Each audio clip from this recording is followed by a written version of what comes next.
9 বর্গমিটার মাপের এই ছোট বেডরুম বা শোবার ঘরে একটি খাট রাখলে ঘরটি ঘিঞ্জি লাগে।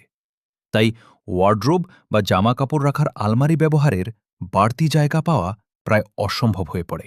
লক্ষ্য করুন, ওয়ার্ড্রোব বা আলমারিটি কোনোভাবে বসানো গেলেও এর হিঞ্জড ডোরস বা পাল্লাগুলো খোলার মতো পর্যাপ্ত জায়গা না থাকায় কাপড় বের করা কঠিন হবে এবং ঘরে ক্লিয়ারেন্স বা চলাচলের পথও একদম থাকবে না। এর বদলে এই উন্নতি স্মার্ট ডিজাইন বাছুন। শুরুতে ইকো ফ্রেন্ডলি বা পরিবেশ বান্ধব কাঠের প্যানেল দিয়ে উঁচু বেড ফ্রেম তৈরি করুন, যা চমৎকার এবং আরামদায়ক ঘুমের জায়গা নিশ্চিত করবে।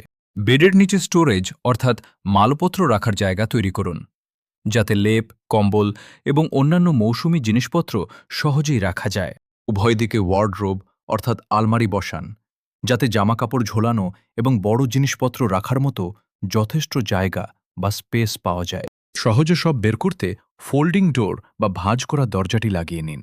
বেডের শেষে স্টোরেজ অর্থাৎ মালপত্র রাখার সিঁড়ি তৈরি করুন, যা উপরে ওঠানামা সহজ করার পাশাপাশি বাড়তি জিনিস রাখার জায়গাও বাড়িয়ে দেবে।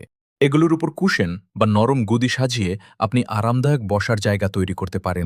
এরপর জানালার পাশে কাস্টম কম্বিনেশন ক্যাবিনেট বা নিজের মতো সাজানো আলমারি বসান, যাতে ড্রয়ার, শেলফ ও কর্নার টেবিল মিলিয়ে একটি গোছানো ওয়ার্কস্পেস বা কাজের জায়গা তৈরি হয়।